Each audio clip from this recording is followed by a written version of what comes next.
My sister slept with my husband and tried to steal my house, so I served her an eviction notice with her name on it. I've always hated red lipstick. Not because it doesn't look good on me, it does, or so Ethan used to say, but because of what it reminds me of. Chloe. My younger sister. She was 15 when she stole my favorite cherry red tube and wore it to a school dance.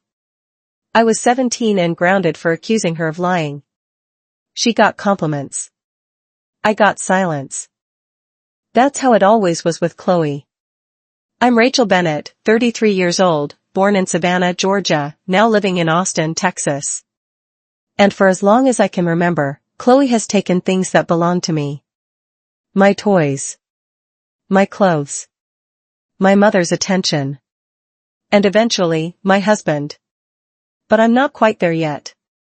You need to understand the storm long before you feel the thunder.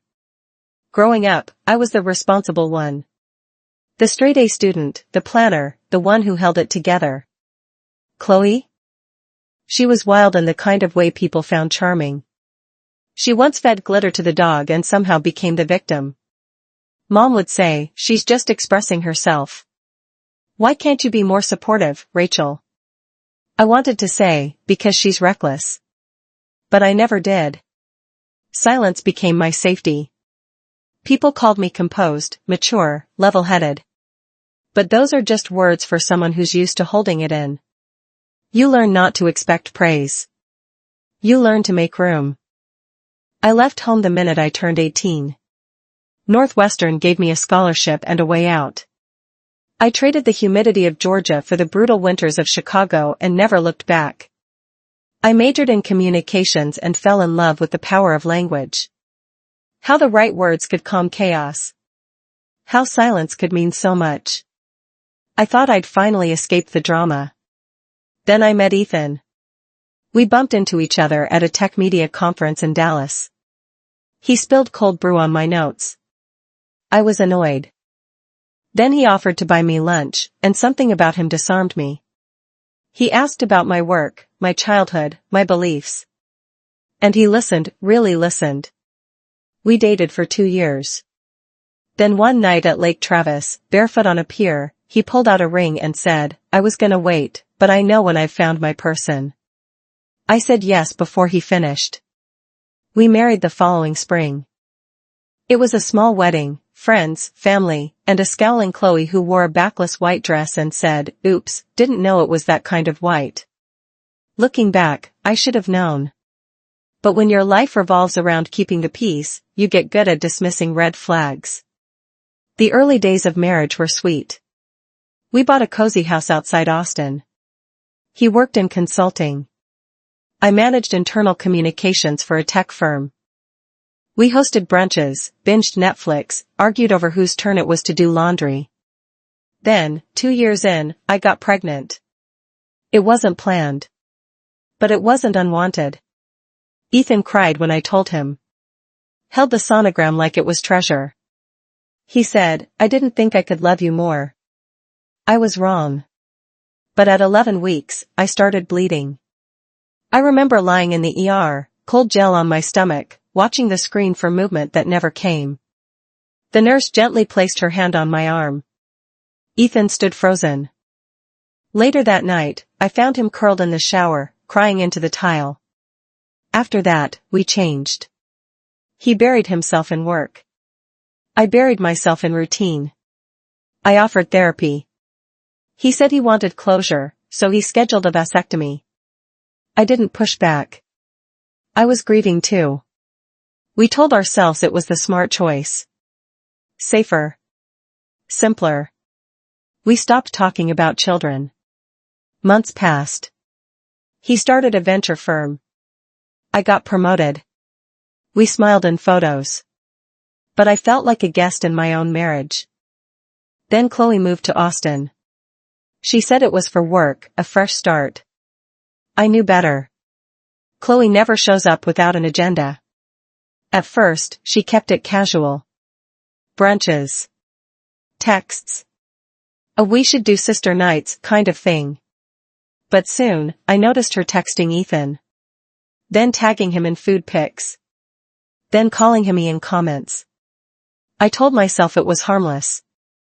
Until it wasn't. Until I caught him watching her Instagram stories on repeat. Until she started wearing the same cherry red lipstick and Ethan said it looked classy. Until one night, she showed up for dinner uninvited, in my robe, claiming she thought it was hers. I couldn't sleep that night. My gut was screaming. Still, I didn't have proof. Just intuition. I've lived my whole life being told I was too sensitive. Too suspicious. Too much. But this time I trusted my gut. I started paying attention. Ethan suddenly had a new gym routine, a locked phone, networking events that ran late. He came home smelling like unfamiliar cologne. He bought new shirts, used new slang. Once, I saw a scratch on his neck and he said it was from a tree branch. So I called Monica Graves, a divorce attorney a friend had recommended. I'm not ready to file, I told her. But I need a plan. Then let's gather, she said. So I did. I started documenting. Photos. Call logs. GPS pings. Receipts. Emails. All of it. And I waited. Chloe's birthday was coming. But I knew my sister. She wouldn't hijack her own party for attention. She'd do it on mine. She always did, like stealing my spotlight. My birthday was 2 weeks away. She hinted, loudly, about a surprise announcement. I smiled and nodded. Played along. Because I wasn't just preparing for a party. I was preparing for war. Some people blow out candles and make wishes. I stockpiled evidence and labeled folders. And you know what's strange? When you expect betrayal, it doesn't sting less, but it sharpens you. You stop hoping. You start watching. You start planning. Because if Chloe thought she could take from me one more time and walk away clean, she didn't know me at all. People say your gut never lies. Mine started screaming the second Chloe walked into my birthday brunch. Not the polite, distant kind of panic, but a visceral jolt that vibrated all the way down to my bones. She floated into that rooftop restaurant like she owned the place, head high, lipstick perfect, wearing a champagne-colored silk dress that clung to her body like it had secrets to whisper. And Ethan? He looked up and smiled. The restaurant was one of those modern rooftop spots with curated cocktails and too many succulents. The kind of place you choose when you want to impress someone without looking like you're trying too hard. Ethan's favorite kind of place. The weather was warm, the sky annoyingly perfect, and my stomach twisted the way it did before something bad was about to happen. Chloe made her way around the table, hugging friends and charming my coworkers like she was the belle of someone else's ball. And then, she hugged me. Too tight. Her perfume was unmistakable, Tom Ford, my signature scent. My skin crawled. You look amazing, Ratch, she chirped. 33 is your year. I gave her a thin smile. Thanks. You too. She slid into the empty seat next to Ethan, not across from me, and gave him a playful nudge. My husband, the man who once said brunches were silly, looked like he belonged in her orbit. I watched them. Every glance. Every soft laugh. Every shoulder brush. Then it happened. Midway through our Eggs Benedict, Chloe cleared her throat and raised her glass. I wasn't sure whether to say anything today, she began, her voice all faux modesty. But, life is short, right? And what better moment than surrounded by family? She reached into her designer purse and pulled out a small envelope. My breath caught. I already knew. I'm pregnant, she said, placing the sonogram photo gently in front of me like it was a gift. I stared at the grainy black and white image. The room went silent for a moment, then erupted into a mix of gasps, claps, and congratulations. But Ethan didn't react. He just stared down at his plate like it had betrayed him too. My ears rang. Blood pounded in my temples. But my face? Calm. Wow, I managed, setting the photo back on the table. That's big news. Someone asked the inevitable, so, who's the dad? Chloe hesitated for half a second. Then she looked at Ethan. Held his gaze. And he didn't flinch. That was it. That was all the confirmation I needed. My world tilted, but I stayed seated. I smiled. Well, I said, reaching into my purse, since we're all sharing surprises today, I've got something too. I pulled out the manila folder Monica had helped me organize. Not thick, but heavy with meaning. Printed screenshots.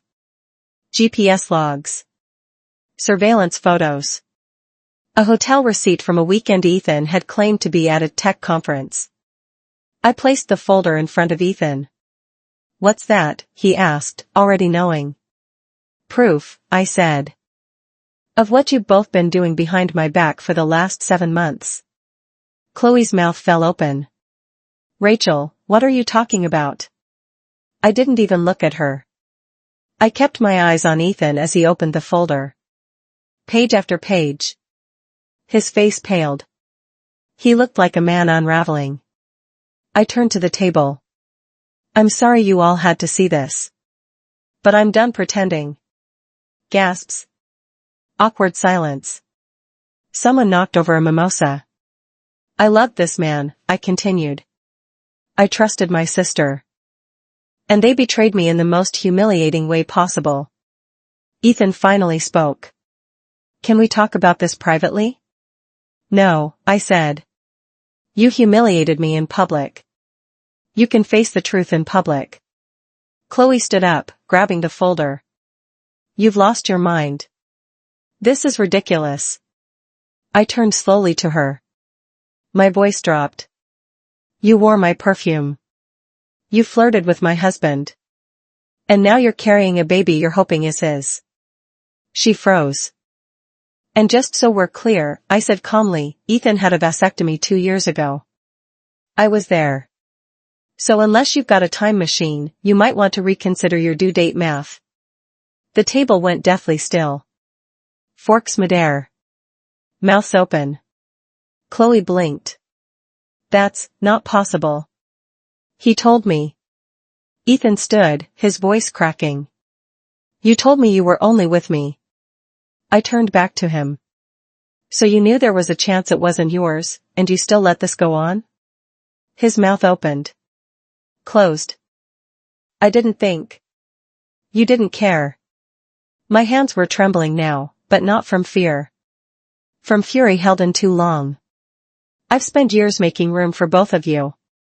Letting you take pieces of my life because it was easier to stay quiet. But I'm done making space. I'm taking it back. I stood, picked up my purse, and looked Ethan in the eye. I'll be filing for divorce this week. Monica Graves will be in touch. And just a reminder, the house? It's mine. I turned to Chloe. You should probably get a paternity test. And a conscience. Then I walked out. I don't remember getting to my car. My legs moved on autopilot.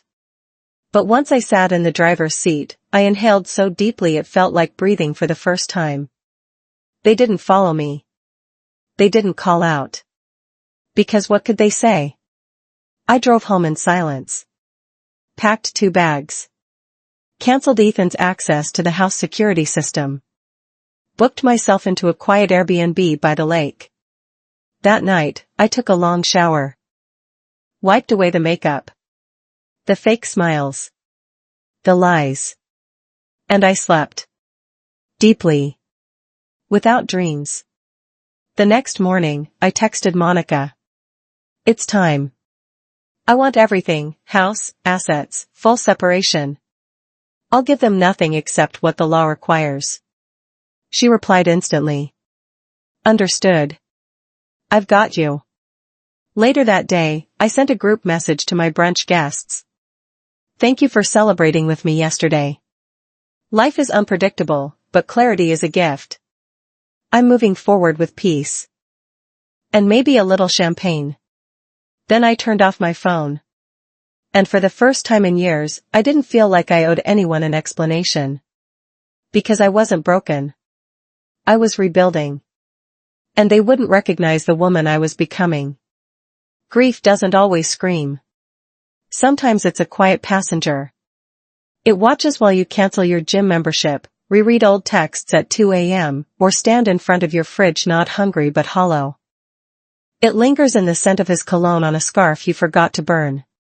It hums in the background when you force a smile at the barista and walk away without your change. That's where I was. The lake house was silent. Too silent. At first, it felt like a sanctuary. Then it started feeling like a mausoleum for who I used to be. I couldn't even unpack. My suitcase sat by the door like it was waiting to leave too. I'd lie in bed, blinking at the ceiling fan, thinking maybe this was all a weird dream. That I'd wake up, Ethan would roll over beside me, kiss my forehead, and ask if I wanted French toast. But no. The only thing in my bed now was silence, and my shame. Shame for not seeing it sooner. Shame for still aching over a man who betrayed me. Shame for missing my sister, even though she destroyed us both. I journaled like it was oxygen. Pages and pages of anger, grief, denial, hope, then back to rage. Monica said documenting everything would help the divorce. She didn't know it was keeping me sane. Then, 4 days in, something unexpected happened. A package arrived. No name, no note. Just a flash drive in a nondescript envelope. I plugged it into my laptop with shaky hands. Surveillance footage. Hotel lobby. Date stamped. Chloe and Ethan. Kissing. Holding hands. Checking in. My heart punched through my ribs. I didn't hire anyone. I hadn't gotten that far. So who? Then came a text. You don't know me, but you deserve the truth. Chloe hurt more people than you think. I'm sorry. No name. No trace. The number was deactivated minutes later. I didn't know what to make of it. I didn't tell Monica. Not yet. I tucked it away like a weapon I wasn't ready to use. By the 5th day, I was unraveling. My appetite vanished. I showered out of duty, not comfort. I avoided mirrors. Then Nina showed up. She didn't knock politely. She banged like a cop with a warrant. Open up, woman. I brought cinnamon rolls and judgment. I laughed. For the first time in days, I actually laughed. Nina barged in with coffee, messy hair, and a podcast blaring from her phone. You smell like grief and Pinot Noir, she said. It's not cute. We spent hours talking on the porch, the lake breeze soft on our skin. I told her everything. She didn't flinch. Just nodded, listened, and occasionally muttered, that bastard, under her breath. At one point, I confessed, I think I'm more embarrassed than heartbroken. She raised an eyebrow. Girl, he humiliated himself. You? You just got blindsided. I blinked at her. Why does that feel worse? Because deep down, you always had their backs. And they never had yours. That night, we watched reruns of Gilmore Girls, cried over Lorelei's love life, and killed a bottle of wine on the deck. She stayed 2 nights. She reminded me who I used to be. Who I still could be. After she left, I started making a list, what comes next? File for divorce. For real. Cancel Ethan's access to the smart lock. Donate his ugly leather recliner. Burn the robe Chloe left at my house. But then I wrote something unexpected. Learn to breathe again. 3 weeks in, I went home. It still smelled like him. I opened every window, lit every candle I owned, and put on a playlist titled Starting Over that Nina had sent me. It had everything from Beyoncé to Brandi Carlile. I repainted the bedroom. Tossed the wedding china. Sold his vintage record player even though it had been a gift from my parents. And then I found it. A letter. Folded inside his sock drawer, wedged behind a box of cufflinks. It was addressed to Chloe. I know we messed up. I can't fix this. But if the baby's mine, I'll do right by you. I didn't scream. I didn't cry. I walked outside. And I burned it. A week later, I bumped into Zach Coleman at a community fundraiser. He was volunteering at the art table for kids. Covered in glitter. Still handsome. Still that disarming kind of genuine. He looked surprised to see me. Rachel Bennett, as I live and breathe. We talked. Just surface level stuff. But when he asked if I was doing okay, he really meant it. And I felt seen. He offered coffee. I declined. But not because I wasn't interested. I just wasn't ready to open a new door until I fully closed the old one. Then came the call I didn't expect. Chloe. I let it go to voicemail. But her message was short. I messed everything up. I got the test results. It's not Ethan's. Please call me.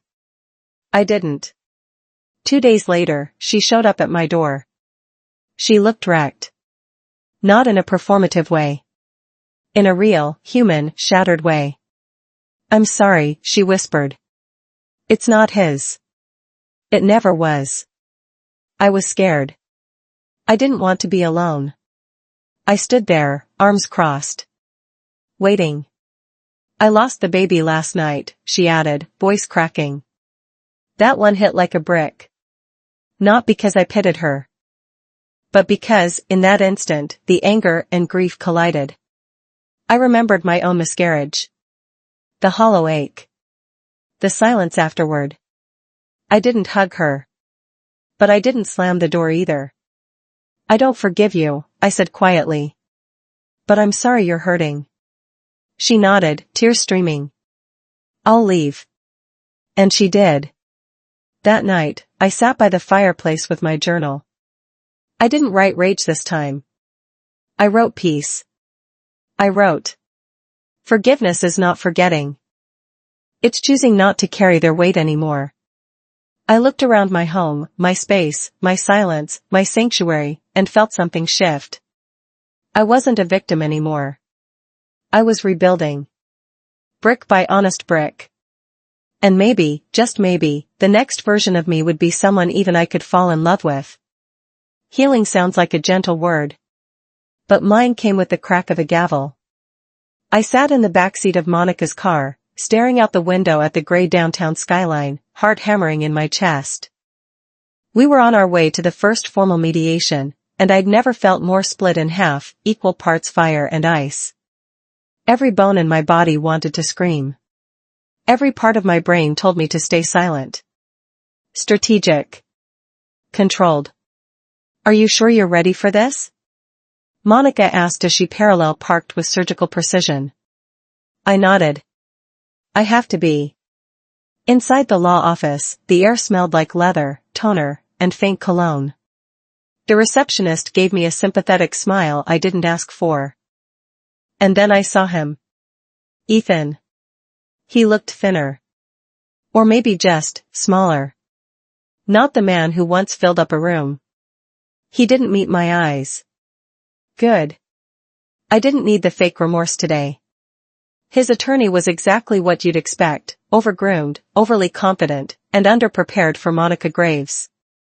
They tried to start with pleasantries. Monica cut through that like a hot knife. We're not here for nostalgia, she said, flipping open her folder. We're here for division of assets, custody of the dog, and proof of infidelity, which, as my client has brought, includes timestamps, hotel logs, and photographic evidence.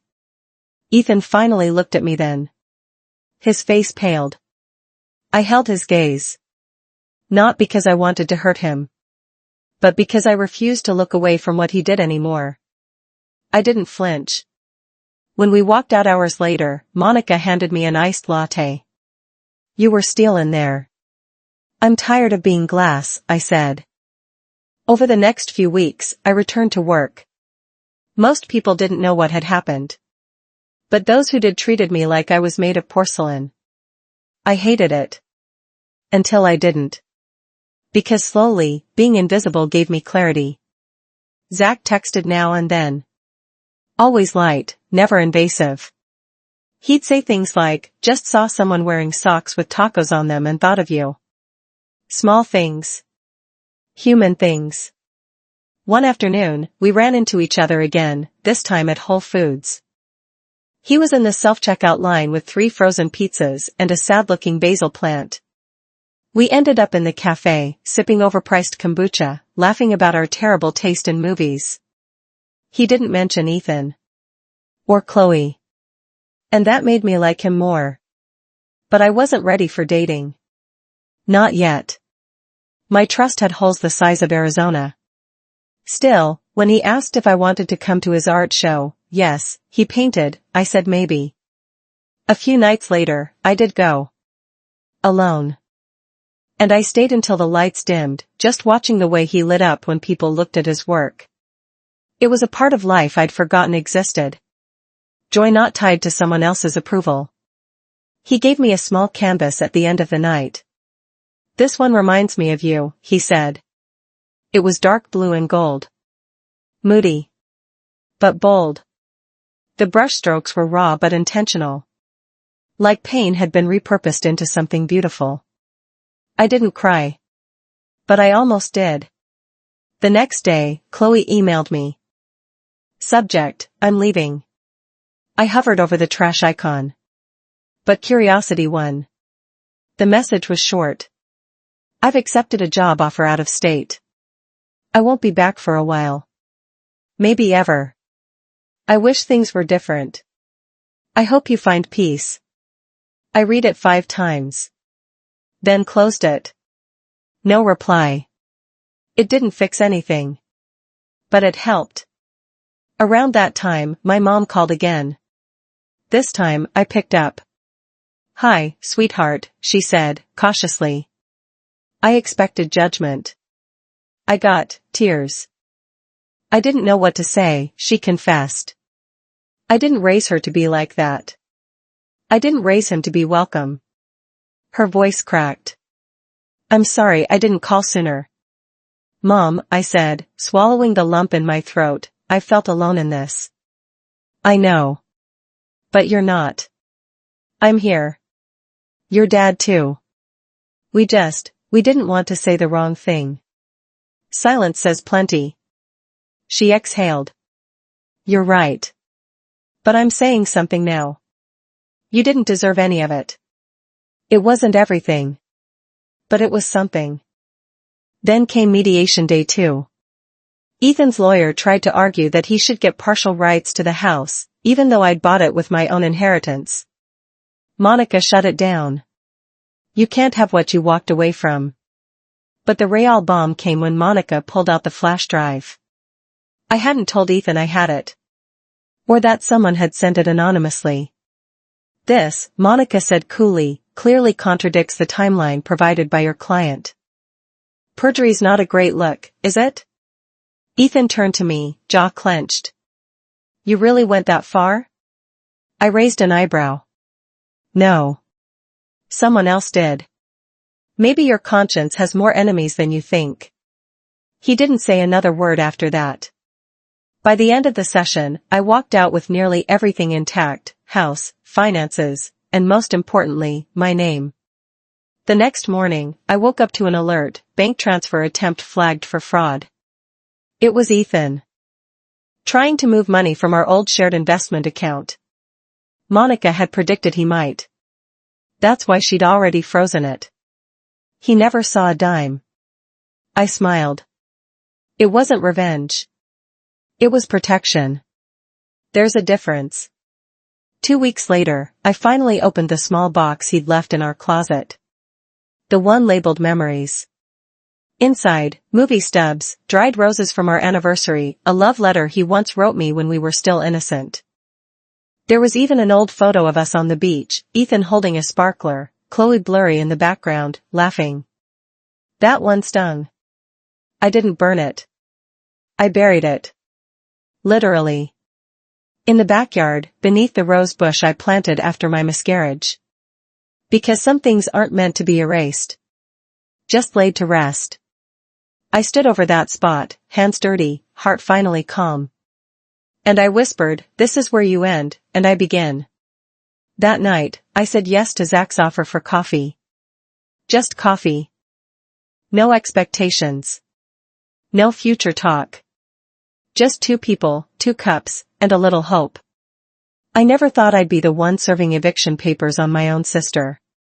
But there I was, standing on the porch of the house Chloe once tried to claim for herself, papers in hand, rage burning under my skin. My fingers trembled, not from fear, but from the weight of every betrayal she thought she'd get away with.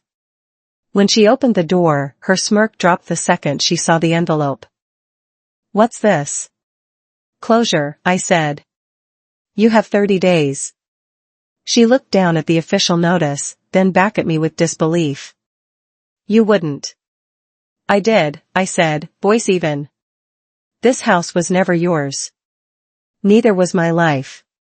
For a split second, I saw it, regret, or maybe just the realization that I wasn't the broken shell she left behind.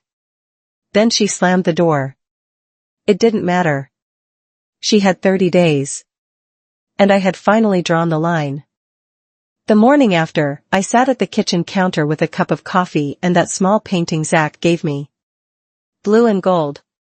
Strong and stormy. I thought about everything I'd lost, my marriage, my peace, my illusion of family. But I also thought about what I had reclaimed. My voice. My dignity. My future. Grief doesn't knock once and leave. It lingers. But so does strength. Later that day, I received the finalized divorce decree in the mail. No court date. No speeches. Just the cold, sharp stamp of the law recognizing what I already knew: it was over. I placed the envelope in a drawer. Not out of shame, but because I didn't need to look at it every day. My scars weren't souvenirs, they were lessons. That night, Zach invited me to a community gallery night he was helping organize. I hesitated. "I don't know," I said on the phone. "It's been a heavy week." "All the more reason to be around color and people who aren't terrible," he replied with a gentle laugh. So I went. The space was packed, art students, young couples, older patrons sipping wine. Light filled every corner. And for the first time in what felt like forever, I wasn't watching life from the sidelines. I was in it. Zach found me by the canvas display. "You okay?" he asked. "I am," I said. "I really think I am." He smiled, but didn't push. That's what I liked about him. He never tried to fix me. Just stood beside me while I figured things out. Later that night, as we walked to my car under the soft hum of streetlights, he stopped and turned to me. "Can I ask something?" "Sure." "If everything hadn't fallen apart, your marriage, your sister, all of it, do you think you'd be here now?" It was a cruel question. But an honest one. "I don't know," I said after a beat. "But I think, maybe I was supposed to end up here. Even if the road was brutal." He nodded. Sometimes broken paths still lead to beautiful places. I didn't kiss him. But I thought about it. Weeks passed. I settled into a rhythm. Work, therapy, calls with my mom and dad, walks around the lake with Rocky, who finally stopped waiting by the door for Ethan. We were both healing in our own quiet way. One afternoon, I received a letter. Not an email. A real letter. From Chloe. It wasn't an apology. Not exactly. More like a release. "I never meant to hurt you," she wrote. "But I see now that I did. You were always the strong one." I thought I was getting ahead, but all I did was lose the only real sister I ever had. "I'm sorry. I don't expect forgiveness. I just wanted to say it out loud." I didn't cry. But something loosened in my chest. I didn't respond. Some words don't need echoes. Instead, I went out to the garden and clipped a few roses from the bush by the fence. The one I'd planted after the miscarriage. The one where I buried the box. I placed them in a vase by the window. Not as a symbol of what was lost, but what was finally blooming. The following month, I got an offer to speak at a small women's event. A friend of Monica's had heard about my story and asked if I'd share it, not the scandal, but the recovery. At first, I laughed. Who was I to give advice? But then I said yes. I stood in front of 20 women, all carrying their own silent battles. And I told them my truth. Not polished. Not pretty. But real. I told them how I stayed silent for too long. How I mistook comfort for love. How betrayal doesn't always come with warning signs, and sometimes it shares your last name. And when I looked out at their faces, nodding, crying, some even smiling, I realized something. I hadn't just survived. I had rebuilt. A year later, I repainted the guest room Chloe once claimed as her own. The walls went from dull beige to deep navy. I replaced the furniture. Took down the old mirror. Hung up the canvas Zach gave me. And I slept there that night, just because I could. Because every inch of that house was mine again. And more importantly, so was I. Looking back, the worst parts of my life weren't just the betrayal. It was the self-erasure. The shrinking. The silence. Now, I speak. I walk taller. I say no without guilt. I trust myself. And slowly, I'm learning to trust others, too. Zach and I? We're still figuring it out. Not a fairy tale. But real. Honest. Grounded. We talk about the hard stuff. He asks before reaching for my hand. I breathe easier around him than I ever did with Ethan. That says everything. So here's my question for you. What would you reclaim if no one stood in your way, not even your own fear? Let that sink in. And if you've ever been broken by someone you trusted, if you've ever been gaslit, overlooked, replaced, I want you to know something. You're not crazy. You're not weak. You are not too much. And you are absolutely not alone. If this story stirred something in you, I'd love to hear it. Drop a comment, share a memory, or just say hi.